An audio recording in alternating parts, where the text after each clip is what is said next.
প্রিয় শিক্ষার্থী, আসসালামু আলাইকুম। আমি যথাসময়ে হাজির হতে পারিনি, একটু লেট হয়েছে, তার জন্য দুঃখিত। সবাই ক্ষমা সুন্দর দৃষ্টিতে দেখবে। আমি আজকে সপ্তম শ্রেণীর তৃতীয় অধ্যায় উদ্ভিদের বাহ্যিক বৈশিষ্ট্য এর পাঠ 1 থেকে 4 পর্যন্ত আলোচনা করব। পাঠ 1 থেকে 4 এই অংশে আছে মূলের রূপান্তর, এগুলো।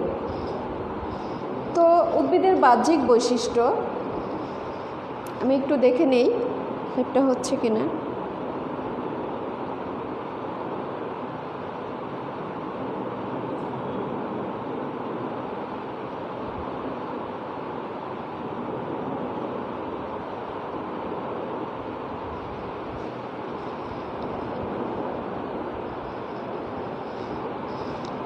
হ্যাঁ, ঠিক আছে। উদ্ভিদের বাহ্যিক বৈশিষ্ট্য।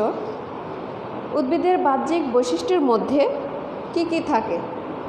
উদ্ভিদের বাহ্যিক বৈশিষ্ট্যের মধ্যে থাকে পাতা, ফুল, ফল, তারপর হচ্ছে কাণ্ড, মূল।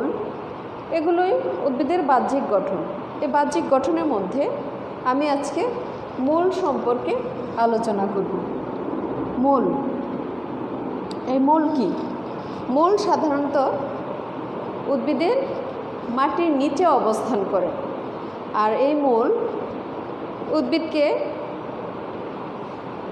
খাদ্য তৈরির যোগান দিয়ে থাকে, অর্থাৎ মাটি থেকে পানি শোষণ করে খাদ্য তৈরির কাজে লাগায়। এছাড়া মূলের মাধ্যমে খাদ্য সঞ্চয় করে উদ্ভিদ ছোট থেকে বড় হয়।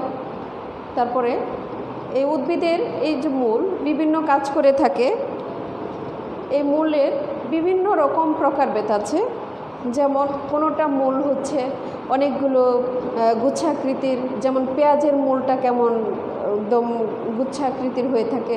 আবার আম গাছ, জাম গাছ, বড় বড় গাছের বৃক্ষ, এগুলো দেখা গেছে বড় বড় বৃক্ষের মূলগুলো থাকে অনেক মোটা, বড়, শক্ত, লম্বা এবং একটা প্রধান মূল থাকে, এই ধরনের।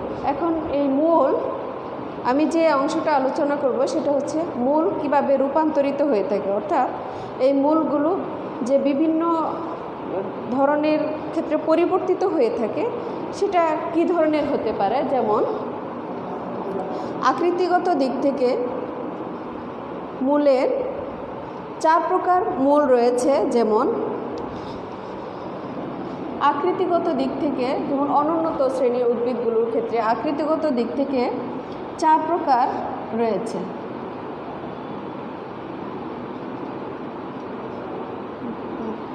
ভাবে 4 প্রকার। এক হচ্ছে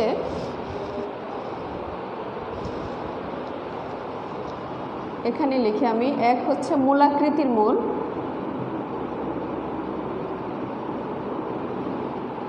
মূলাকৃতির হয়ে থাকে। তারপরে হচ্ছে 2 গাজর আকৃতির।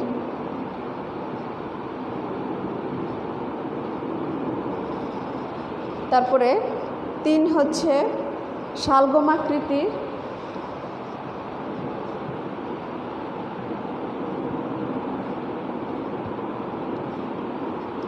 শালগম আকৃতি। 4 নম্বর হচ্ছে কন্দাকৃতির।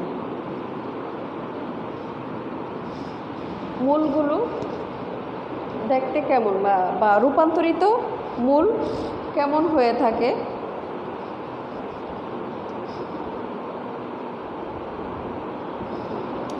মূলাকৃতির শিক্ষার্থীরা সবাই তোমরা অবশ্যই মূলা চিনো, সবাই মূলা দেখে আসছো। মূলা কেমন? সবজির দোকানে অথবা আমরা সবজি হিসেবে মূলা খেয়ে থাকি। এই মূলা হচ্ছে এক ধরনের মূল।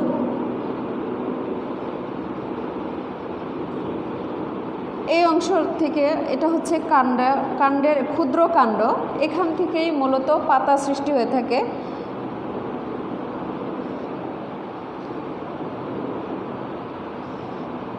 মূলা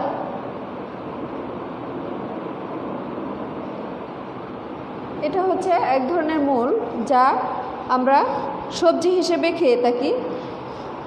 এই মূলাকৃতির মূলটা কেমন? এটা হচ্ছে খাদ্য সঞ্চয়ের ফলে মোটা এবং রসালো হয়ে থাকে। এই মূলের মধ্যভাগ মোটা থাকে, যেমন এই অংশটা এরকম মোটা হয়ে থাকে এবং নিচের অংশটা সরু থাকে। এইটাকে বলা হয় মূলাকৃতির মূল। এরপরে গাজরাকৃতির মূল। গাজরাকৃতির মূল এটাও খাদ্য সঞ্চয় করে। প্রধান মূলটি মোটা থাকে।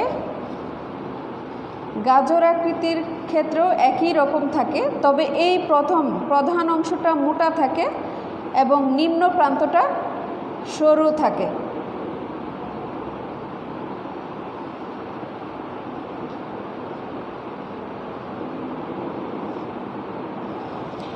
প্রধান অংশটা মোটা থাকে এবং নিম্ন প্রান্তটা সরু থাকে।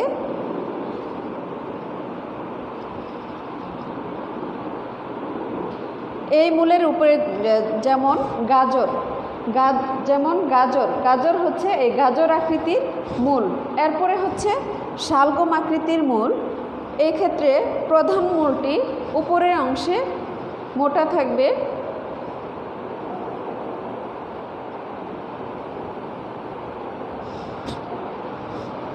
শালগম আকৃতির মূলটা হচ্ছে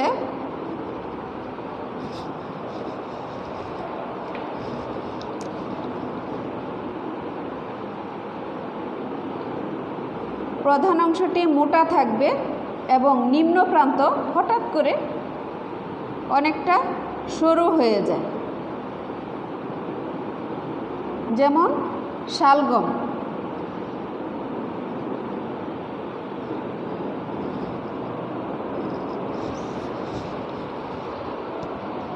এটার প্রধান অর্থাৎ উপরের অংশটা অনেকটাই রসালো স্ফীত থাকবে, মোটা থাকবে এবং নিম্ন প্রান্ত হঠাৎ করে সরু হয়ে যায়, যেমন শালগম। এরপরে হচ্ছে কন্দাকৃতির মূলের মধ্যে উপরের অংশটা মোটা থাকলেও সব অংশে মোটা থাকে না। প্রয়োজন ভেদে এর আকৃতি একটু পরিবর্তন হয়ে থাকে, যেমন এই অংশটা মোটা হলেও এখানে আবার চেপে গেছে এবং মাঝখানের এই অংশটাও আবার একটু মোটা। এদের কাজ হচ্ছে খাদ্য সঞ্চয়, অর্থাৎ খাদ্য সঞ্চয়ের ফলে এরা অনিয়মিতভাবে উপরের অংশ মোটা হয়ে থাকে এবং নিম্নভাগ সরু হয়ে থাকে। এই কন্দাকৃতির মূল হচ্ছে কোন ধরনের উদ্ভিদে দেখা যায়? সন্ধ্যামালতির মধ্যে কন্দাকৃতির মূল দেখা যায়।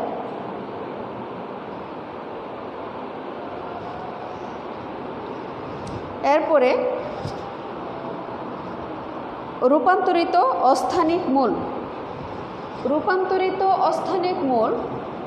অস্থানিক মূলগুলো কিসের ভিত্তিতে রূপান্তরিত হয়ে থাকে? যেমন 3 ধরনের ভিত্তিতে রূপান্তরিত হয়ে থাকে। যেমন খাদ্য সঞ্চয়ের জন্য রূপান্তর হয়, যান্ত্রিক ভারসাম্য রক্ষার্থে রূপান্তর হয়ে থাকে, খাদ্য অস্থানিক মূলের রূপান্তর।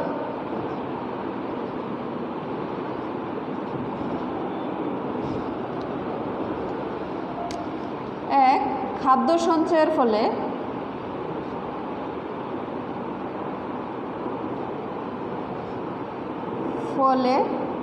রূপান্তর। খাদ্য সঞ্চয়ের ফলে যে সকল মূলগুলো রূপান্তর হয়ে থাকে সেগুলোর মধ্যে হচ্ছে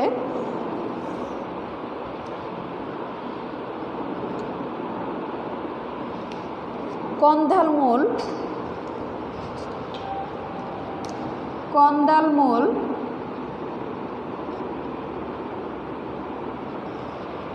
তারপরে হচ্ছে গুচ্ছিত কন্দাল মূল,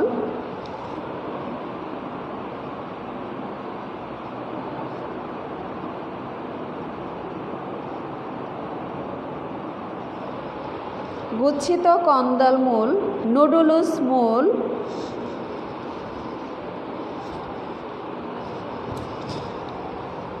কন্দাল মূল, গুচ্ছিত কন্দাল মূল এখানে লিখি, ছবিটা আঁকতে সুবিধা হবে।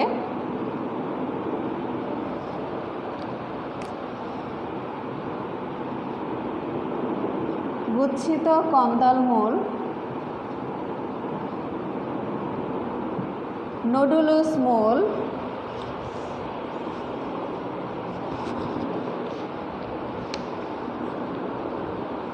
মালাকৃতির মূল।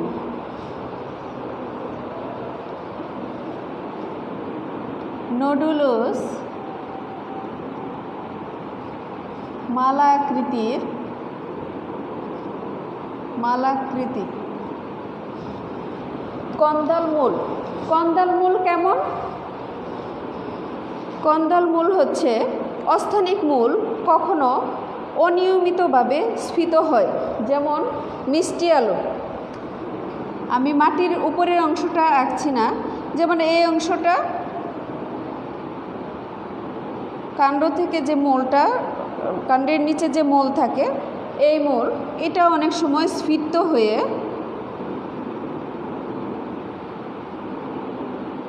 খাদ্য সঞ্চয়ের ফলে স্ফীত হয়ে যায়।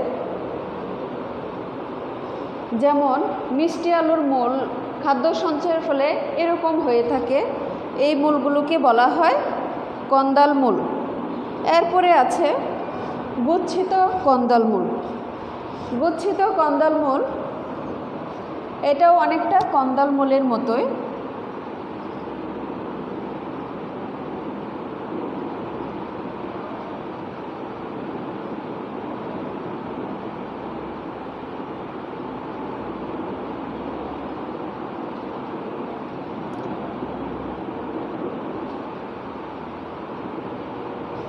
যেমন এই ধরনের মূলগুলো হচ্ছে গুচ্ছিত আকারে, এরাও স্ফীত হয়ে খাদ্য সঞ্চয়ের ফলে স্ফীত হয়ে থাকে।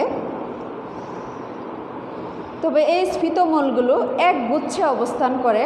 এক গুচ্ছ অস্থানিক মূলের সবগুলোই খাদ্য সঞ্চয়ের ফলে স্ফীত হয়ে যায়। যেমন শতমূলী, ডালিয়া, এই সকল উদ্ভিদের মূলে এই ধরনের গুচ্ছিত কন্দাল মূল লক্ষ্য করা যায়। এরপরে হচ্ছে নোডুলুস মূল। নোডুলুস মূল যেমন আম, আদা এগুলোর ক্ষেত্রেও নোডুলুস মূল লক্ষ্য করা যায়। মালাকৃতির মূল, মালাকৃতির মূলে খাদ্য সঞ্চয়ের ফলে কেমন গুটি গুটি হয়ে যায় জায়গায় জায়গায়, যেমন মালা যেমন হয়ে থাকে, এই মূলের মধ্যে এরকম গুটি গুটি হয়ে যায়, দেখতে অনেকটা মালার মতোই মনে হয়।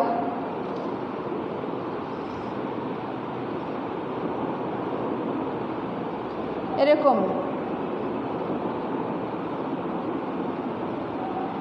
মালার মতো হয়ে থাকে।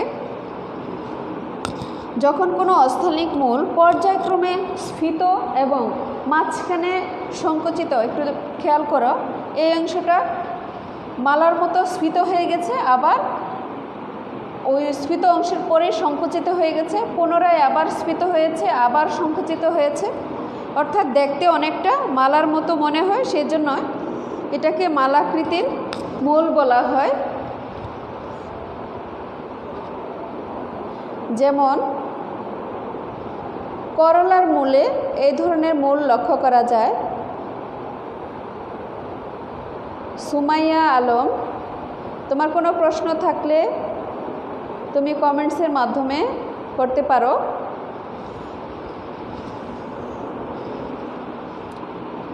এই ছিল খাদ্য সঞ্চয়ের ফলে রূপান্তর, মূলের রূপান্তর। খাদ্য সঞ্চয়ের ফলে কি ধরনের মূলের রূপান্তর হয়? কন্দাল মূল, গচ্ছিত কন্দাল মূল, নোডুলুস মূল, মালাকৃতির মূল।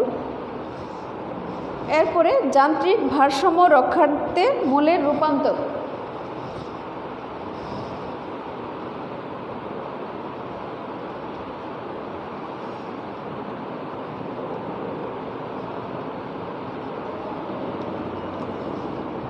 2 যান্ত্রিক ভারসাম্য রক্ষার্থে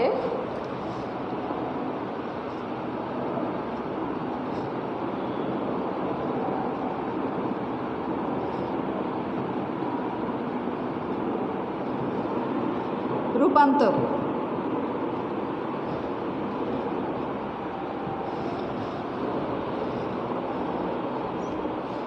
এই মূল উদ্ভিদকে,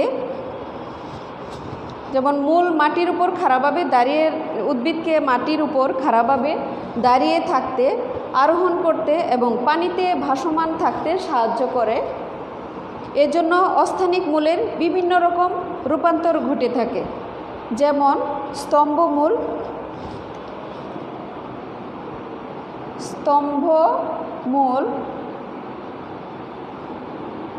আরোহী মূল, ঠেসমূল,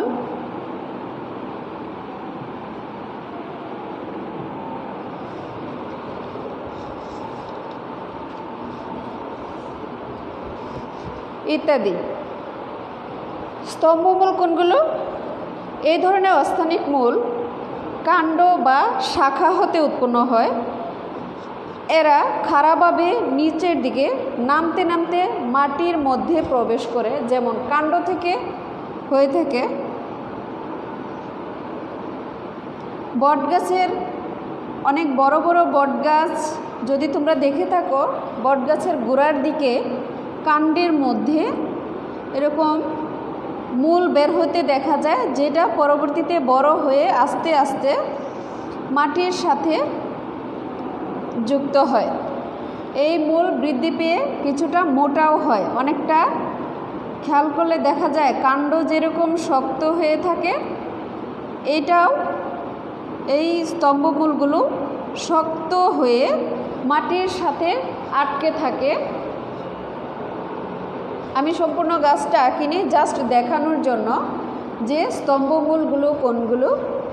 কাণ্ড থেকে বের হয়ে খাড়াভাবে নিচের দিকে নেমে মাটির সাথে যুক্ত হয়, মোটা হয়ে স্তম্ভের আকার ধারণ করে। এই জন্যই এই মূলটাকে বলা হয় স্তম্ভমূল। যেমন বটের ঝুরিমূলটাকেই মূলত স্তম্ভমূল বলা হয়।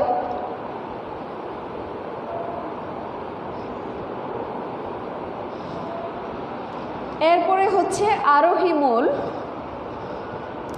এই মূল দুর্বল কাণ্ডযুক্ত উদ্ভিদের পর্ব থেকে উৎপন্ন হয়ে অন্য কোনো উদ্ভিদ বা অবলম্বনকে আঁকড়ে ধরে।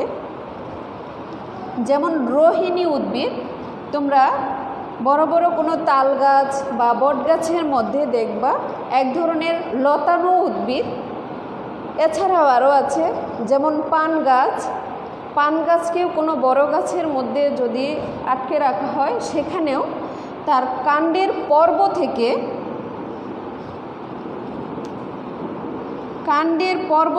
যেখান থেকে পাতা হয় সেই অংশ থেকে এক ধরনের মূলের সৃষ্টি হয়। সেটা যেই বড় উদ্ভিদের সাথে লেগে থাকে, সেখানে মূলত এই আরোহিণী মূল দ্বারা ওই বড় উদ্ভিদ বা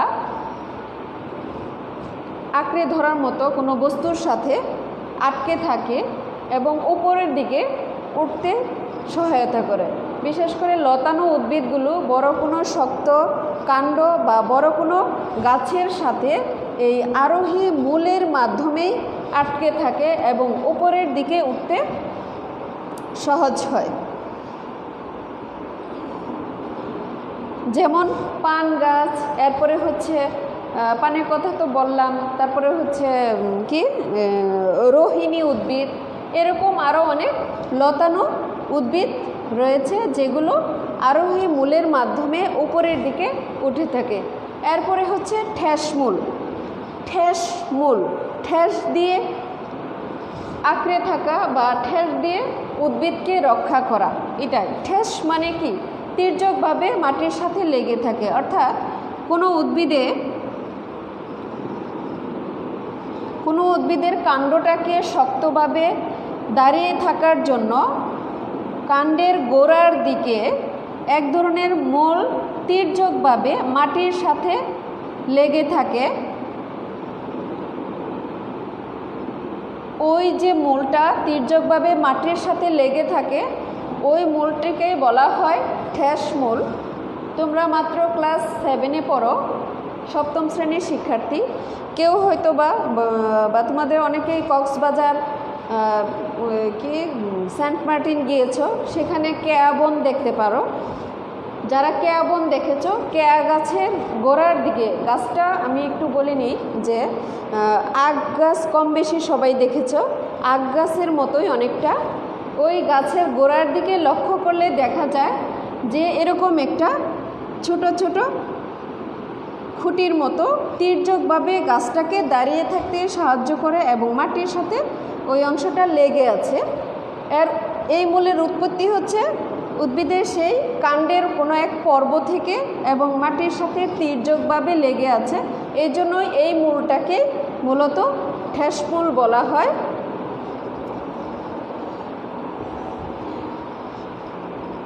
তো এই ঠ্যাস মূল হচ্ছে ওই কেয়া গাছের কথা বললাম, ওই কেয়ার ঠ্যাস মূল। এরপরে আসি শারীরবৃত্তীয় কার্য সাধনের জন্য রূপান্তর।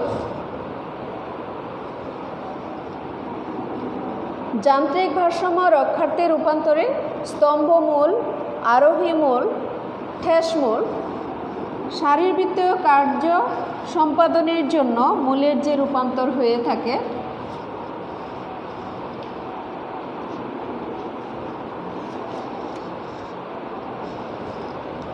3 নাম্বার শারীরবৃত্তীয়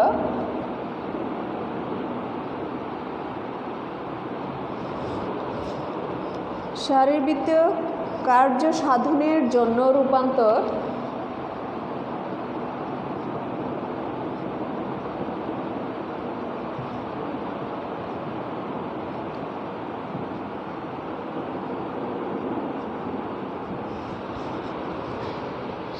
শারীরবৃত্তীয় অর্থাৎ উদ্ভিদ দেহের বিভিন্ন কার্য সাধনের জন্য বা কার্য সম্পাদনের জন্য মূলের স্বাভাবিক শারীরবৃত্তীয় কাজ ছাড়াও বিশেষ বিশেষ ক্ষেত্রে মূলের শারীরবৃত্তীয় কাজ সমাধা করার জন্য অস্থানিক মূলের রূপান্তর হয়ে থাকে। যেমন পরাশ্রয়ী বায়বীয় মূল,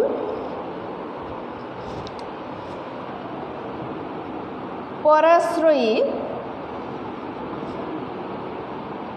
বায়বীয় মূল, তারপরে হচ্ছে পরজীবী বা শোষক মূল, পরজীবী বা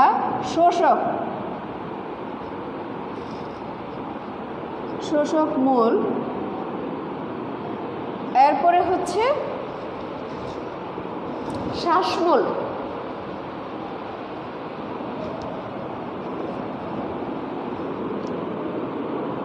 শ্বাসমূল। পরাশ্রয়ী বায়বীয় মূল এক প্রকার মূল যা বাতাস থেকে জলীয় বাষ্প গ্রহণ করে, এদের বায়বীয় মূল বলা হয়। যেমন রাসনা অথবা বিভিন্ন কিছু কিছু অর্কিডের কিছু প্রজাতি আছে, অর্কিড ফুলের কিছু প্রজাতি আছে যেটাও বায়ু থেকে জলীয় বাষ্প শোষণ করে।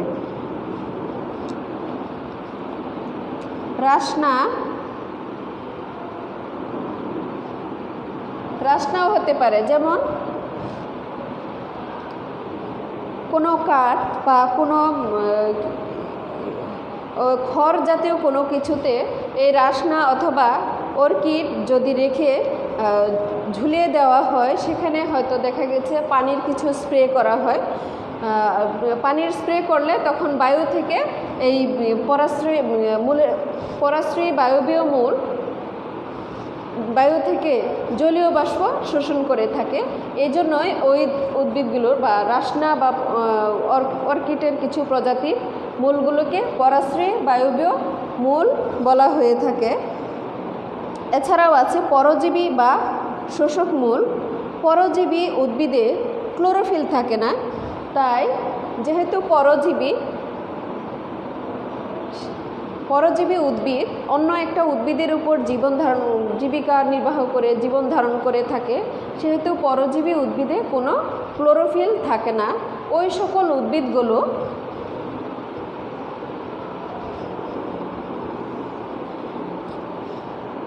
খাদ্যের জন্য আশ্রয়দাতা উদ্ভিদের দেহে বিশেষ এক ধরনের মূল প্রবেশ করিয়ে খাদ্যরস শোষণ করে। এই জন্যই এই মূলগুলোকে পরজীবী বা শোষক মূল বলা হয়ে থাকে। আর সে উদ্ভিদ হচ্ছে যেমন স্বর্ণলতা। স্বর্ণলতা উদ্ভিদের মধ্যে এক ধরনের বিশেষ মূল থাকে যা যে উদ্ভিদের উপর নির্ভর করে সেই উদ্ভিদের মধ্যে ওই শোষক মূলটা প্রবেশ করিয়ে খাদ্য গ্রহণ করে থাকে। এরপরে হচ্ছে শ্বাসমূল। সমুদ্র উপকূলে লবণাক্ত বা কর্দমাক্ত মাটিতে উদ্ভিদের প্রধান মূল থেকে শাখা মূল মাটির উপরে খাড়াভাবে উঠে আসে। মাটির উপরে যেমন প্রধান মূল থাকলেও প্রধান মূল একটা উদ্ভিদের যে প্রধান মূল থাকে এই অংশ থেকে অন্যান্য মূলগুলো এই অংশ থেকে শাখা মূল বের হয়ে মাটির উপরে আবার আরেক ধরনের উপরের দিকে উঠে আসে। এরকম অনেকগুলো মূলের মতো দেখা যায়। বিশেষ করে এটা লবণাক্ত মাটির উদ্ভিদে এই ধরনের মূল লক্ষ্য করা যায়।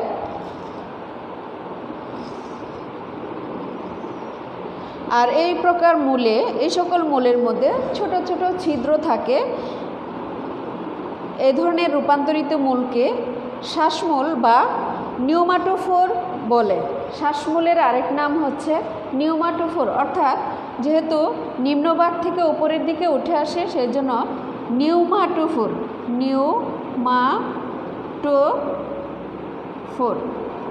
শ্বাসমূলকে নিউমাটোফোরও বলা হয়ে থাকে। এছাড়াও আরেক ধরনের মূল আছে যেটা হচ্ছে জননমূল।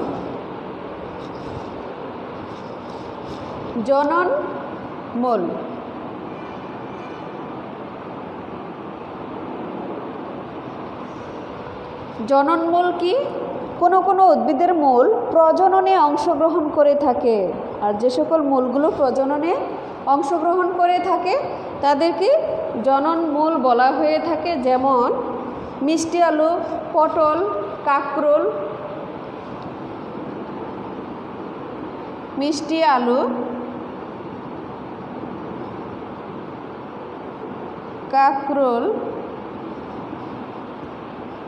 পটল এই সকল উদ্ভিদের মূল জনন কাজে অংশগ্রহণ করে থাকে। এজন্যই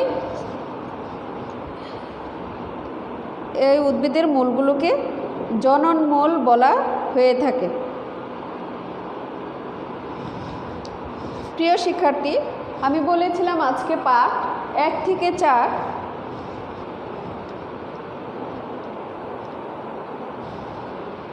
এ পর্যন্তই আজকে পড়াবো।